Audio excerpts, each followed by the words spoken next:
ፊልሙ ሲጀምር አንድ ዘራፊ ቡድን አውሮፕላን ጠልፎ $20 ሚሊዮን ለማምለጫ የሚሆን የግል ጀት ሲጠይቅ እናያለን። መንግስት በአስቸኳይ ምላሽ ካልሰጠ በየሰዓቱ አንድ ታጋች እንደሚገድሉ ያስፈራራሉ። ፖሊሶች አካባቢውን ከበውት፣ ጋዜጠኞች ደግሞ ዜናውን ያስተላልፋሉ። የታጋቾች ቤተሰቦችና ተሳፋሪዎቹ በሙሉ በፍርሃት ተውጠው ነበር። በዚህ መሃል ግን ምንም ሳታውቅ በሰላም ተኝታ የነበረችው አንዲት ልጅ አይኖቿን አስደጋጥ መሳሪያ ፊቷ ላይ ተደቅነው ታገኛለች። ዘራፊውም አርፈሽ ካልተቀመጥሽ እጨርስሻለሁ ብሎ ሲያስፈራራት እሷም ጸጥ ብላ ተቀምጣለች።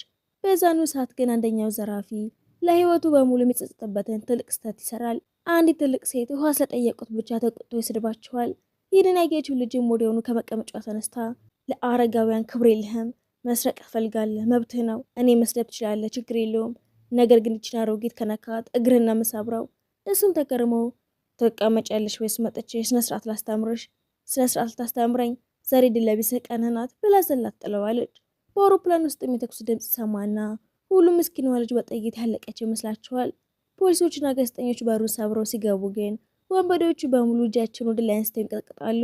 እሷ ግን ምንም ምልክት የላትም ነበር። ወንበዴዎቹም እባካችሁ ሳሩን ከሌላ ስጡን፣ በእነዚህ ንጹሃን ላይ ጠመንጃ ማንሳታችን ትልቅ ስህተት ነበር እያሉ ለፖሊስ መለመን ጀምራሉ። ልጅቷ የጋዜጠኞቹን ብዛት ስታይ ደንግጣ ራሷን ታስታውቃለች። ስሟ ሚኮ እንደሚባልና ወንጀለኛ ሳትሆን የስፖርት መምህርት መሆኗንም ትገልጻለች።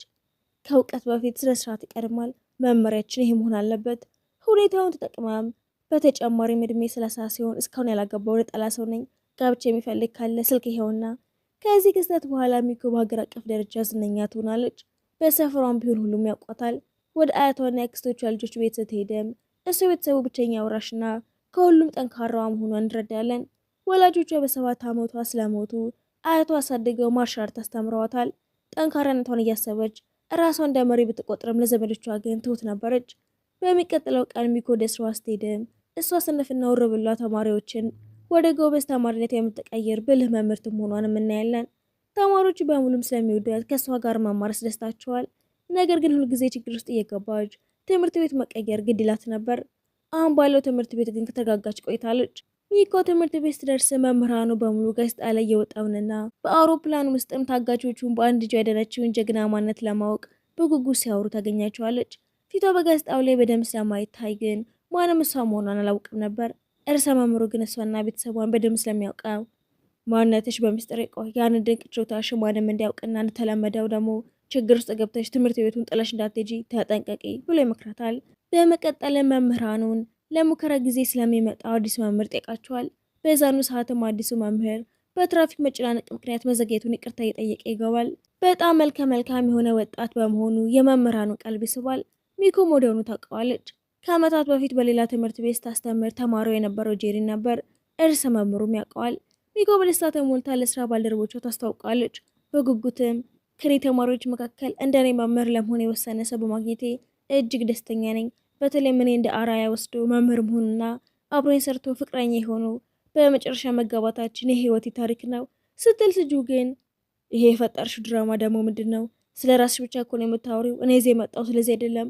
አልወድሽም፣ እንደ አርያም አልወሰድኩሽም። መምህር መሆን እፈልግ እንደሆነ ራስ እኮ እርግጠኛ አይደለሁም ብሎ ተስፋ ያስቆርጣታል። ሚኮ ተብሳይታ ተማሪዎቹን ለማስተዋወቅ ወደ ክፍል ይዛው ትገባለች።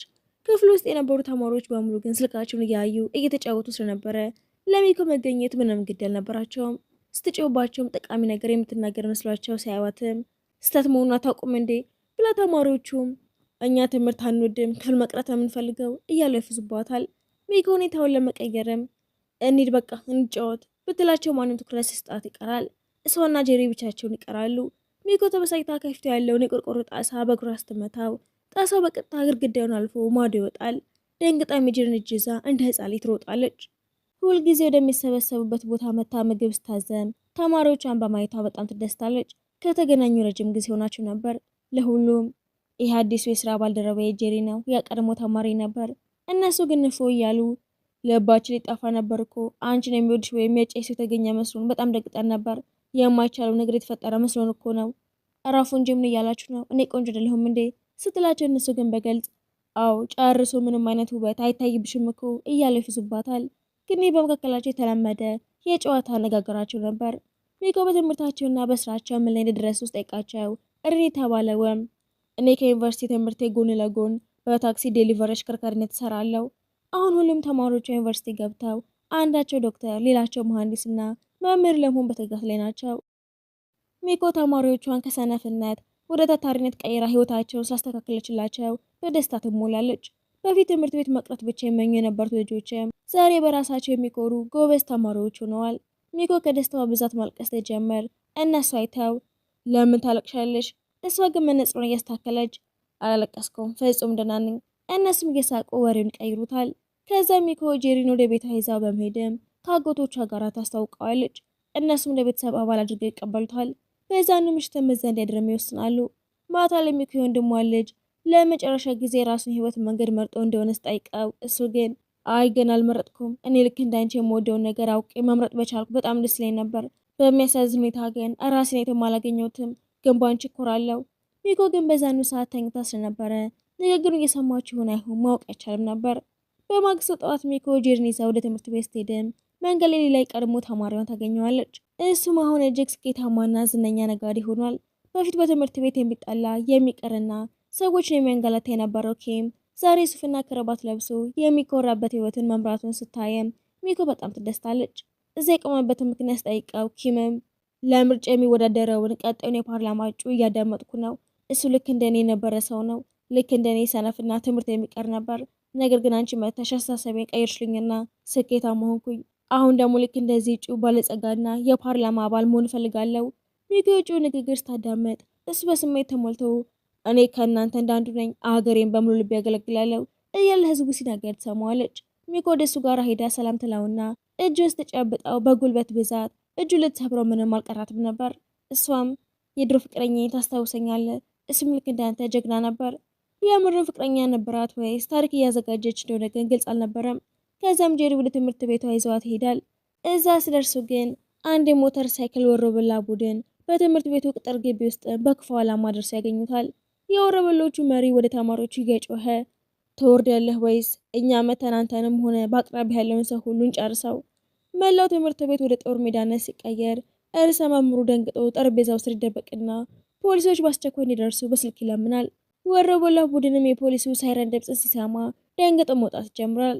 ከሜዳችን በፊት ግን እንመለሳለን፣ እንዳትጨነቁ፣ ይህንን ዝም ብለን አንተውም ብለው ሲፎክሩ ሚኮና ማን እንደሆኑ ትጠይቃለች። ተማሪዎቹም እነዚህ ተማሪዎች እጅግ አደገኛ ቡድኖች ናቸው፣ ትምህርት ቤቱ እንደ ጨካን የሚያዩት፣ በፈለጉበት ገብተው እሳት ይለኩሳሉ፣ ሁሉም ነገር ያፈርሳሉ፣ ልክ እንደ መቅሰፍት ናቸው።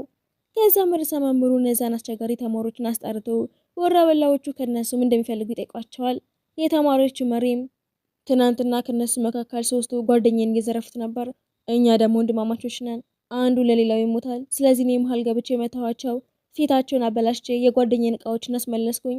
ርዕሰ መምህሩ ግን እባክህ ይህንን የሱፐርማን ወሬህን ተወኝ፣ ውሸታም ነህ፣ ያለምንም ምክንያት ጸብ የጫራችሁት እናንተ ናችሁ። ከዛም ርዕሰ መምህሩ ከተማሪዎቹ ለአንድና ለመጨረሻ ጊዜ ለመገላገል ሙሉ በሙሉ ከትምህርት ቤቱ ሊያባራቸው ይወስናል። ሚኮ ግን የተፈጠረውን በትክክል ይህ እንደሆነ ስጠይቃቸው አዎ ይለዋታል። አይኖቻቸውን አይታም እያዋሹ እንዳልሆነ ትረዳና ለርዕሰ መምህሩም እኔ ከነሱ ጎን ነኝ፣ እንዲባረሩ አልፈቅድም። በዛ ላይ ማንም ሊቀጣቸው ወይም ሊነካቸው አይችልም፣ ምክንያቱም ውሸታሞች አይደሉም። ርዕሰ መምህሩ ግን በንዴት ውሸታም መሆናቸው ከተረጋገጠ አንቺም ከስራሽ ትባረሪያለሽ ቢላትም እሷ ግን እኔ ስራዬ ግብ አይደለም፣ ግቤ ተማሪዎች የመከላከል ነው፣ ለእነሱም ሁሉም ነገር ለማጣት ዝግጁ ነኝ ብላ መብታቸውን ለማስመለስ ሙሉ ኃላፊነቱን ብቻዋን ትወስዳለች። ተማሪዎቹ ሚኮ ለእነሱ ስትል እንደዚህ ያለ መስዋዕትነት መክፈሏን ሲሰሙ ማመን ያቅታቸዋል። በመጨረሻም የሚከላከላቸው የሚወዳቸውና እንደ ወሮበላ ብቻ የማይመለከታቸው መምህርትን በማግኘታቸው ይደስታሉ። ይሁን እንጂ ተማሪዎቹ መሪ ከዚህ በፊት ከመምህራን ጋር የነበረው መጥፎ ትዝታና ታሪክ ስላለው ሚኮ ለሱ ስትልም እንድትጎዳ አይፈልግም ነበር። ፍትህን በራሱ መንገድ ለመፈለግና ኃላፊነቱን ብቻውን ለመውሰድ ወስኖ በምስጢር ይሄዳል። ሚኮ ክፍል ስትገባ ተማሪዎቹ ተከፍተው ስታያቸው ምን እንደሆኑ ጠይቅና እነሱም መሪያችን አሁን በወሮበሎቹ እጅ ከባድ ድብደባ ይደረሰበት ሊሆን ይችላል። እሱ አንቺንም ሆነ እኛን ችግር ውስጥ እንዳንገባ በማሰብ ብቻውን ተበቃዮቹ ጋር ሄደ። ታዲያ እናንተ የተነበራችሁ ለምን ብቻውን እንዴት ፈቀዳችሁለት? ምክንያቱም ያው ቡድን በጣም ጠንካራ ነው፣ እኛ ልናሸንፋችሁ አንችልም። ታዲያ መሪያችሁን ብቻውን ተውታላችሁ እንዴ? እንዲህ ያሉ ደካማና አስቸጋሪዎችን ስመለከት የመጀመሪያ ነው። በመጥፎም ሆነ በጥሩ ጊዜ ከመሪያችሁ ጋር መሆን ነበረባችሁ እኮ ብላ እሱ ለማዳን ብቻዋን ትሮጣለች። ተማሪዎቹ መሪያቸውን ጥለው ሲሸሹ ጄሪ ሊከተላት ይወስናል። ነገር ግን ከመሄዱ በፊት ለተማሪዎቹ እውነተኛ ጓደኛ አስቸጋሪ ጊዜ ላይ ነው የሚታየው እንጂ ለጨዋታና ሰው ለማንገላታት ብቻ አይደለም ብሎ ትልቅ ትምህርት ሰጥቷቸው ይወጣል። ጄሪ ወደ አስቸጋሪዎቹ ሰዎች መሪያቸውን ሳይጨርሱ ለመድረስ በከፍተኛ ፍጥነት እየሮጠች ያለችውን ሚኮን ይከተላታል። በዚህ መሀልም የተማሪዎቹ መሪ የቡድን አለቃውን ካሸነፍኩ ጓደኞቼን ተዋቸዋለሁ ቢለውም አለቃው ግን ብቻዬን መዋጋት አልወድም፣ እንደምታየው ከጀርባዬ ሙሉ የአውሬ መንጋዎች አለኝ ብሎም ቢለዋል። የተማሪው መሪ ሳይፈራ መሀላቸው ይገባል። ነገር ግን ብዛታቸው በጣም ከፍተኛ ስለነበረና በቆሻሻ መንገድ ስለሚዋጉ ይዘውት የፊቱን አጥንት ይሰባብሩለታል። አለቃው ሊያንቀውና ያልጨርሰው ሲቃረብ ግን ድንገት እንደ መሬት መንቀጥቀጥ ያለ ትልቅ ድምፅ ይሰማል። ወሮበላዎቹ ዞር ብለው ሲያዩ ከጀርባው ያለው ግድግዳ ተደርምሶ ያገኙታል። የሆነ አስፈሪና ግዙፍ ነገር የመጣባቸው መስሏቸው ይደነግጣሉ። የመጣቸው ግን በከተማ ውስጥም እጅግ አደገኛዋና ታሪክ ሰሪዋ መምህርት ሚኮ ነበረች። እነሱ ግን እሷን እንደ ተራና ቆንጆ ሴት አይተው እንደ ተራና ደካማ ሴት ቆጥሯታል። እሷ ግን በተማሪዎች ላይ እጅ ከመጫንህ ውጪ ማንኛውም ነገር ፈቅዳለሁ። ለዚህ ነው ወደ እናንተ የመጣሁት። በፍጹም አልምራችሁም። የፊታችሁን አጥንት ነው የምሰባብረው። እነሱ ለፌዙባትና ሊዝቱባት ሲሞክሩ ግን እያንዳንዱ ኖሮ በላ ስነስርዓት እንደማር ታደርገዋለች። በአንድ ጊዜ ሁለቱን እያያዘች ትደቁሳቸዋለች። ራሳችሁ እንደ ተኩላ የምትቆጥሩ ከሆነ እኔ ጫካው ንግስት መሆኔ ልንገራችሁ። ኑ እስኪ እናንተ ውሾች በሙሉ ኃይላቸው ሊረባረቡባት ሲሉና አንደኛው በጀርባዋ በኩል በስውር ላይ ጥቃት ሲሞክር ጄሪ ደርሶ ከጀርባዋ በመቆም ማንም እንዳይጠጋት ይከላከላታል። ወሮበላውን ቡድን በሙሉ በአፍረት ተውጠው ልክ እንዳይጥ ወደ ቀዳዳቸው እስኪፈረጥጡ ድረስ ደበድቧቸዋል። አንበሳ የጫካው ንጉስ መሆኑንና አንበሳ መሆን ደግሞ ከሚኮ በርካታ መገለጫዎች መካከል አንዱ ብቻ መሆኑን ታረጋግጥላቸዋለች። ከእንግዲህ ከእናንተ መካከል ማንም ቢሆን ወደ ተማሪዎች ለመቅረብ እንዳያስብ ትልና ወደ ተማሪዎቹ መሪ ሄዳ እንዲነሳ ትረዳዋለች። የመሪው ጓደኞችን በጄሪ ንግግር ልባቸው ተነክተው ብቻ መጠላበት ስለሄዱ ይቅርታ ይጠይቁታል። እሱም ይቅርታ ያደርግላቸዋል። ሚኮም እንደተለመደው ለሁሉ መልካም ነገር የተመኘች እየሮጠች ትሄዳለች። በነጋታም ወደ ትምህርት ቤት ስትሄድም እነዛ አስቸጋሪ ተማሪዎች መንገድ ላይ ቆመው በትህትና ሲቀበሏት ትመለከታለች። በዛው ሰዓት ሚኮ በአይምሮ ውስጥም ለእነዚህ ሁሉ አስቸጋሪ ተማሪዎች ባህሪያቸው ተቀይሮ ክፍሏ ሰላማዊ፣ ሞቅ ያለ፣ በፍቅር የተሞላና ተማሪዎች ሁሉ እርስ በርሳቸው የሚከባበሩበት ቦታ ሆኖ በህሊናዋ ትስላለች። ነገር ግን ያ የተማሪዎች መሪ ከህልሟ በድንገት በመቀስቀስ እውነታውን ይነግራታል። አሁኑኑ ከሌሎች አስተማሪዎች ጋር በቢሮ ውስጥ አስቸኳይ ስብሰባ አለብሽ። ሚኮም የሮጠች ወደ ቢሮ ትሄዳለች። እዛ ርዕሰ መምህሩ ከአስተማሪዎች ጋር በመሆንም በቅርቡ ከዚህ ትምህርት ቤት የተመረቀ አንድ ተማሪ በህገወጥ እጾች ንግድ ውስጥም ተሰማርቶ በፖሊስ መፈለጉንና አስተማሪዎችም ሁሉ ተማሪዎቻቸውን በጥብቅ እንዲከታተሉ ሲያስጠነቅቅ ታገኛለች። ሚኮ አንድ ተማሪ እንዲህ ያለ መጥፎ መንገድ ውስጥ መግባቱን ስትሰማ በጣም ይከፋታል። ወደዚህ ጥፋት እንዲያመራ ያደረገው ምን ይሆን? ለምን የተሳሳተ መንገድን መረጠ? እያለች ራሷን በጥያቄዎች ታስጨንቃለች። ልክ በዚህ ሰዓትም ፖሊሶች ወደ ትምህርት ቤቱ ደርሰው የዛን ተማሪ ስም ይፋ ያደርጋሉ። ያ ተማሪ ከትምህርት ቤቱ ከተመረቀ በኋላ በእቃ ማድረስ ስራ ላይ ተሰማርቶ የነበረው ረን ነበር። ሚኮ እሱን በደንብ ስለምታውቀውና ተለውጦ ጥሩ ሰው መሆኑን ስለምታምን በነገሩ ትደነግጣለች። አስተማሪዎቹ በሙሉ ስለ ረን ክፉ ነገር ለመናገር ፈቃደኛ ሳይሆኑ በነገሩ ግራ ተጋብተው ያለ ሚኮ ሁሉንም በዝምታ አስታክሳቸው ለመሆኑ ረን እጾቹን እየሸጠ መሆኑን በምናውቃችሁ ብላ ፖሊሶቹን ጠይቃቸዋለች። በአንድ የተተወ መጋዘን ውስጥ ህገወጥ እጾች የተላለፉ እንደሆነ መረጃ ደርሶ ነበር። እዛ ስንደርስ መሬት ላይ የወደቁ እጾችንና አጠገባቸው የረን ኤክስ ቦርሳን አገኘን። ስንፈተሸውም የረን መሆኑን አረጋገጠን። ጄሪ ጣልቃ በመግባትም ይሄ እኮ በቂ ማስረጃ ሊሆን አይችልም፣ ቦርሳው ማንም ሰው እዛ ጥሎት ሊሄድ ይችላል ብሎ ይሟገትለታል። ፖሊሶቹም እሱ እውነት ነው፣ ነገር ግን ዋናው ችግር ረን ከትናንትና ጀምሮ ጠፍቶ ስለነበረ እሱን አግኝተን ለመጠየቅም ሆነ የት እንደነበረ የሚያረጋግጥልንን ምስክር ለማግኘት አለመቻላችን ነው። በዚህ ምክንያትም ሁሉም ጥርጣሬው እየጨመረ ይሄዳል። ወሬውን በተማሪዎቹ በኩል በፍጥነት ይሰራጫል። ነገር ግን ሚኮ ምንም ቢሆን እሱ የእሷ ተማሪ ስለሆነ በአካል አግኝታ የእሱን ሳትሰማ ላለመፍረድ በመወሰን ለእሱ ለመሟገት ትወስናለች። ጄሪ ክፍሉን እንዲጠብቅላት ተድራ ሰጥታ እሱን ለመፈለግ በፍጥነት ትወጣለች። መንገድ ላይ የረን የድሮ ክፍል ጓደኞች የጠበቀዋት ከሚኮ የተማሩት እውነተኛ የጓደኝነት ትርጉም በክፉ ቀን ሁሉም እርስ በርሱ መደጋገፍ እንዳለበት ስለነበረ ሚኮ ረንን ለመፈለግ እንደምትወጣና ብቻውን እንደማትተወው ስላወቁ ሊረዷት ይወስናሉ። ሁሉም ሰው እሱን በየቦታው ቢፈልገውም መሬት ተከፍታ ያወጣችው ያህል ምንም አይነት ፍንጭ ሲያገኙ ይቀራሉ። በዚህም ረን በመንገድ ላይ የዓለም ጭንቀት በሙሉ በትከሻው ላይ የወደቀበት ያህል ተከፍቶ ምን ማድረግና የት መሄድ እንዳለበት ግራ ገብቶት ይራምዳል። በድንገት ግን ፖሊሶች ሲመለከት በፍጥነት ሮጦ ከድልድዩ በታች ይደበቃል። በመጨረሻም ወደ ትምህርት ቤቱ ሄዶ ለመደበቅ ይወስናል። እሱም በመጀመሪያ ያየው ግን ጄሪ ነበር። ጄሪ ሳያው ለመሮጥ ይሞክራል። እሱ ግን ባህል እየጮኸ እባክህ ቢያንስ ምን እንደተፈጠረ አስረዳኝ፣ ለምን እየሸሸህ እንደሆነና ለምን ሚኮን እርዳታ እንዳልጠየካት ንገረን እሷ እንደማታወቅ ታውቃለህ እኮ። ረንም እሷ በህይወቴ ብዙ ረድታኛለች። አሁን ደግሞ በሷ ላይ ተጨማሪ ሸክም መሆን አልፈልግም። ጄሪም ይሄ የሷ ተፈጥሮ እንደሆነና መቼም እንደማትቀየር ይነግረዋል። ወዲያውም ለሚኮ ደውሎ ትመጣለች። ሚኮ ረንን በማየቷ ደስ ብሏትም ለምንድነው የኔን እርዳታ ያልጠየቅከው ብላ ትጠይቀዋለች። ጄሪም ረን በእሷ ላይ ሸክም ለመሆን በማሰብ ማፈሩን ይነግራታል። እሱም ሁል ጊዜ ለአንቺ ጭንቀትና ጣጣ ብቻ ስለማመጣብሽ ይቅርታ አድርጌልኝ። አይዞህ አንተ እኮ እንደ ታናሽ ወንድሜ ነህ። አንተ ታበላሻለህ፣ እኔ ደግሞ እያጸዳው አግዝሃለሁ። ብቻም እንደተፈጠረ ንገረኝ። እውነታውን መናገር ይጀምራል። ለተወሰነ ጊዜ ያህል በትንሽ ክፍያ በእቃ ማድረስ ስራ ላይ ተሰማርቼ ነበር። ነገር ግን በአንድ ወቅት አንድ ጓደኛዬ ብዙ ገንዘብ የሚከፈልበትን አንድ ቀን እንደደርስለት ጠየቀኝ። መጀመሪያ ላይ ነገሩ ጥርጣሬ ቢፈጥርብኝም ለአይቴ መድኃኒት መግዣ የሚሆን ገንዘብ በጣም ስለምፈልግ ግን ችላ ብዬ ተስማማሁኝ። ነገር ግን እቃውን የማደርስበት ቦታ ስደርስ ቦታው የተተወ መጋዘን መሆኑን አየው። በዛ ሰዓትም ነገሩ የተበላሸ መሆኑን እርግጠኛ ሆንኩኝ። እነዛ 3 ወንጀለኞች ይጠብቁኝ ነበር። መኪና ውስጥም ለማስገባት እቃውን ስከፍተው ዝም ብለው ከተራ ኮንክሪት የተሰሩ ሐውልቶች ነበሩ። እኔ ግን ፈራውና እነዚህ ምንም ዋጋ የሌላቸው ሐውልቶች ለምን በዚህ የተተወ ቦታ እንደማደርስ ግራ ገባኝ። ሐውልቶቹን ወደ መኪና ውስጥ እያስገባሁ እያለ ደግሞ አንደኛ ሐውልት በድንገት ተንሸራቶ መሬት ላይ ሲወድቅ ተሰበረ። በውስጡ ደግሞ በጣም ብዙ ህገወጥ እጾች ተሞልተው አየሁኝ። በድንጋጤ ለመሮጥ ስሞክር አንደኛ ወንጀለኛ ይዞኝ መምታት ጀመረ። ሊገለኝ ጥቂት ሲቀረው ግን ለአንዱ ወንጀለኛ ስልክ ተደውሎ ፖሊሶች እየመጡ ስለሆነ እንዲያመልጡ ተነገራቸው።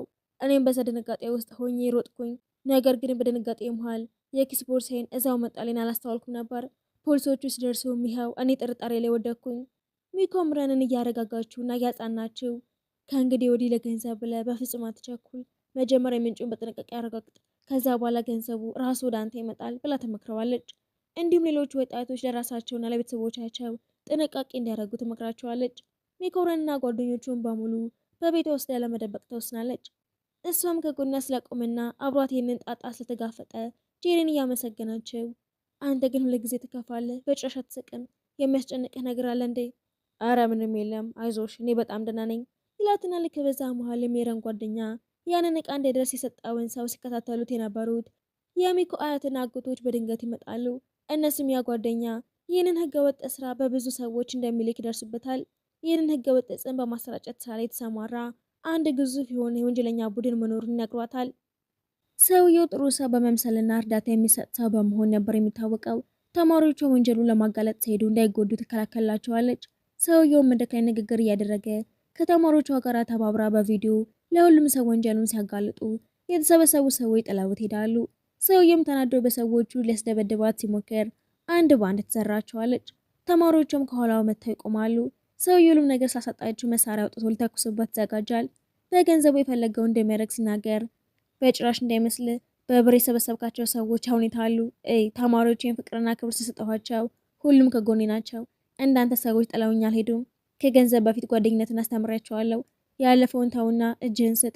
ትክክል የሆነውና ያልሆነውን አላስተማሩ ይሆናል። ያንተ ጥፋት ላይሆንም ይችላል። ከጎንህ ነኝ። እጅህን ብትሰጥ ይሻልሃል። ፖሊሱ ሊተኩስበት ሲልም ተከላክላለት እጅ እንዲሰጥ ታደርጋለች። እነዛ ሁሉ ተማሪዎች ከጎኗ ሆነው ስታየም ታመሰግናቸዋለች። በነጋታም በትምህርት ቤት ውስጥም ጥሩ አቀባበል ያደርጉላታል። ጄሪም ሌላ ስራ ለመሞከር ሊለቅ ስለሆነ ለስንበት ሁሉም አንድ ላይ ጨዋታ ይጫወታሉ። እሷም ሰውን መርዳቷን ስትቀጥል እያሳየን ፊልሙ ይጠናቀቃል።